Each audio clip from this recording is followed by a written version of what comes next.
We have photographing show tonight. Is it? Yeah, I'm really enjoying it. It's a hoot. So far, so good. I watched a bit of Lady Chatterley's Lover, but then I turned over, you know. Thank you. Come on, love, have a look at me marrow. I got photographic evidence, not of that, but of a picture from New Faces, 75. Can we see that? There we are. Oh, hello. And if we have a closer look, we will see the detail of who's that. Look. Oh. That's me. Victoria, you must be on the right. I don't know which one I am, heaven knows. And Lenny, that's you. Me. Gosh, look at that. Look at that bow tie. You look like you don't want to be there, Lenny. What did you do apart from Frank Spencer? Well, we were in I remember being, that was a show called The Summer Show. And it was, Which nobody ever saw in. It was, we were in Watford for 10 weeks in this hotel, and I'm telling you, there was nothing to do. We used to go and look at the ring road for entertainment. So the people thought we were workmen. We were there sort of like, doing a television show. And it just, nobody saw it, I don't think. But it was a good experience. And you did a selection of people, did you then? Yeah, it was like sketches and stuff like you that, did wasn't Max it? Bygrave. Yeah, that was one I did all of that rubbish. Yes. But it was good, wasn't it? And what did you do, Victoria? I did a song at the piano, and then we did group numbers where they would take popular songs from 30 years before and change the lyrics. Do you remember what you thought of each other? I thought she was very tall. I was out of control. Knocking chairs over. Yes, I was clumsy. His head was like, we're talking to you, and his legs were going. I remember I didn't really understand about television, you know. They'd be doing a sketch in the foreground in an aeroplane, and suddenly you see my head bobbing up and down past the porthole, you know. And could we sellotape Lenny Henry's bum to the floor, please? It was great, but I remember really thinking that Vic was dead bright, you know, because she would go into a hotel room and write a song overnight. I thought, either she's a genius or Barry Manilow's in there, you know, get up with it, you know, crack up with those songs. Or both. Or both, yes. But I just thought, oh, God, wouldn't it be great to do that? Because we were doing other people's material, so it was... Yes, and who won at that particular encounter? We won Marty won the whole thing. There was various semi-finals, and in the end, Marty and Lenny were in the same big final, and Marty won the whole thing. Yeah, Marty came one. Yes. Well, after those heady days, you're reduced now, of course, to trips to LA every now and then. You're off again. What for?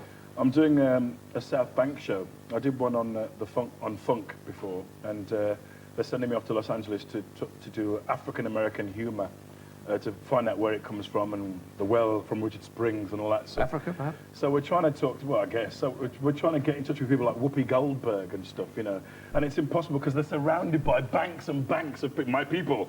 They have people. So my people have called her people, and her people have called my antiphone, and hopefully our antiphones are going to interface at some point. I don't know. It's just impossible. So at the moment, I'm doing a thing called New Soul Nation, which is about British soul music. Yeah. And I'm getting to interview a lot of wonderful people.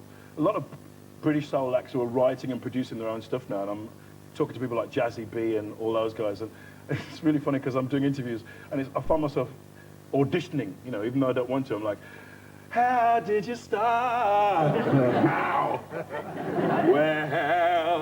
Well, Lenny, soul to soul. Anyway. But you're a funk fanatic, Yes, really, I'm a aren't you? funk fanatic. And you met the great man himself, didn't you? I mean, you're here, the godfather of soul. Yes, David Miller. No, I met James Brown, and it was wonderful. He'd just come out of jail, so he was being very spiritual. It's for the kids. It's for the kids. That's what I'm doing this for the kids. Church, stay in school. Don't do drugs. Yeah, James, you did them all, you know. Yeah. But it was wonderful to meet him. Yeah, Blues Brothers and all that. Oh, yeah. Wonderful. He was great, and he would just suddenly go, hey, for no reason at all. He'd be like, what are you sitting on? Good God. It was good to talk to him. Yes. Okay, do you enjoy funk? Yeah, very much, yeah. I mean, I didn't know how to phrase that question, but I'm glad I asked anyway. Well, what other musical influences? What influences have you got musically? Well, I don't consider myself much, you know, very hot musically at all. I mean, I know more about it, but I don't do it very well. I just put it a bit in the show just to sort of break it up. I mean, I love jazz mainly. That's what I really like. But I wouldn't say it influences me because I don't have the talent to be able to copy anybody. What is happening now, of course, is the 70s are rushing back at us. And have you kept your flares and all your high heels and all that? God, it was bad enough the first time round, wasn't it? It looked so stupid. The flare, they were so big and baggy, and it, you know, you couldn't get on the dance floor. You had to get on one at a time, you know. You did a really fast spin, the whiplash would kill somebody. stupid clothes. Yeah.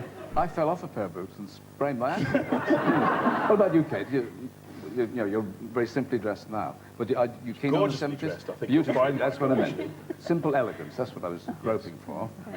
So what about the 70s stuff? Do you go for that? No, I agree with Lenny. I mean, why go back to it when it was so awful the first time? Yeah. Yeah, it was. I mean, a lot of people Terrible. say that the 70s was the decade that taste forgot. But I think we had taste. It was just shite.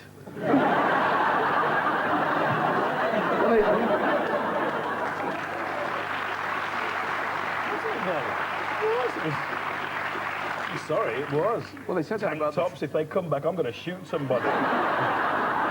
the 40s was bad, but that came back. Did you wear platforms, Oh, Victoria? yeah, I had huge platforms, I had huge wide trousers. I just looked dreadful. I mean, you know, I'm too old now. I don't have to do it. I'm old. I'm 40. I don't have to do all that. Oh. What about 70s music? Any favourites from that? Chirpy, chirpy, chirpy. Nice lyrics. ABBA?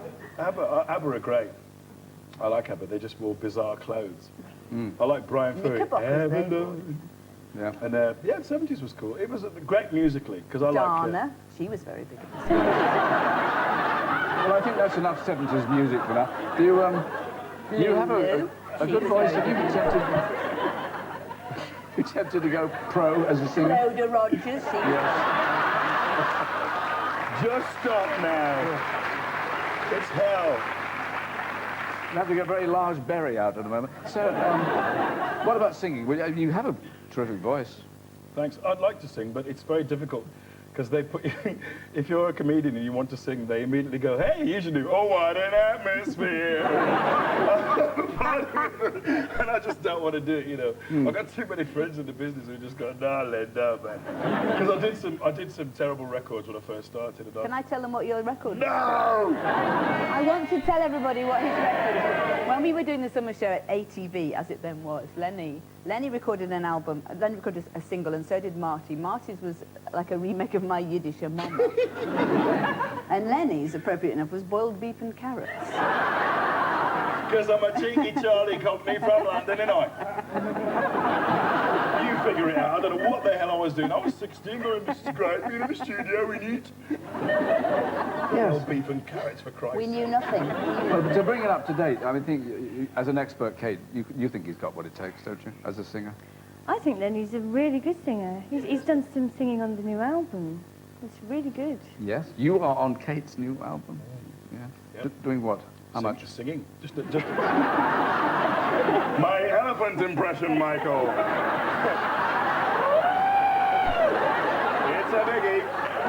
I thought you might have had the odd solo in the middle of it. No, I get to sing a bit in it, and it was very exciting. Kate was incredibly patient and made egg sandwiches.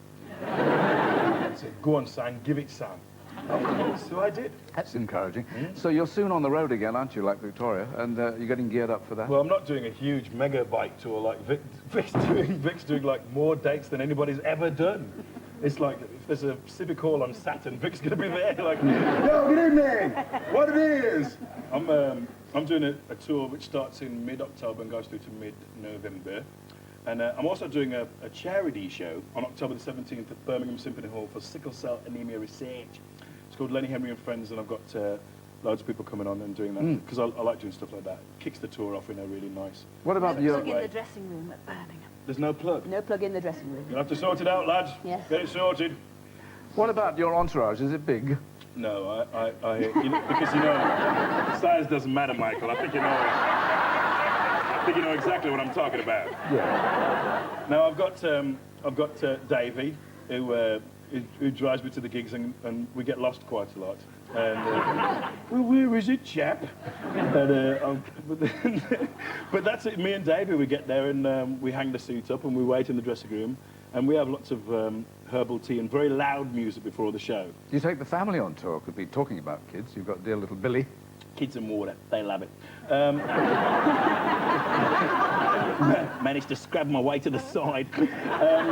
No, because I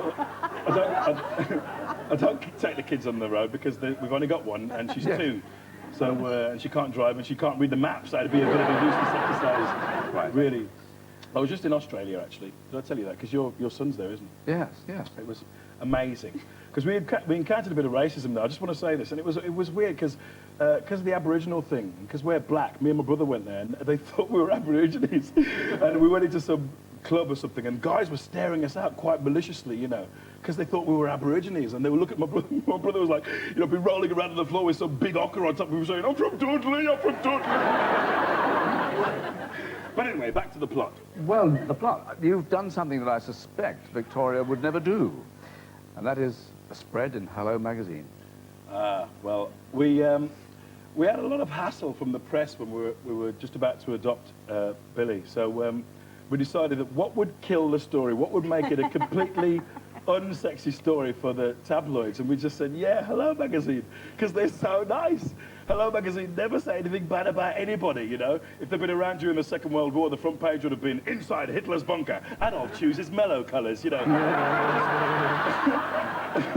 They were so nice to us, and they, you know, it was wonderful. So, and I thought the pics were great, and that was that. I know some people don't like it, but it was great for us. Yes. Would either of you be tempted to do a Hello magazine spread? Well, you need a lot of clothes, don't you? You have to have a different outfit for each room, and I just think, you know, I would fall short after I've stood in my boned cocktail frock in front of a marble mantelpiece. Everybody has marble, don't they? There was a woman in Hello magazine who she said, we did have 9 houses, we've now got it down to 6 because it's more manageable. And I just Yes, well, one does sympathise, of course.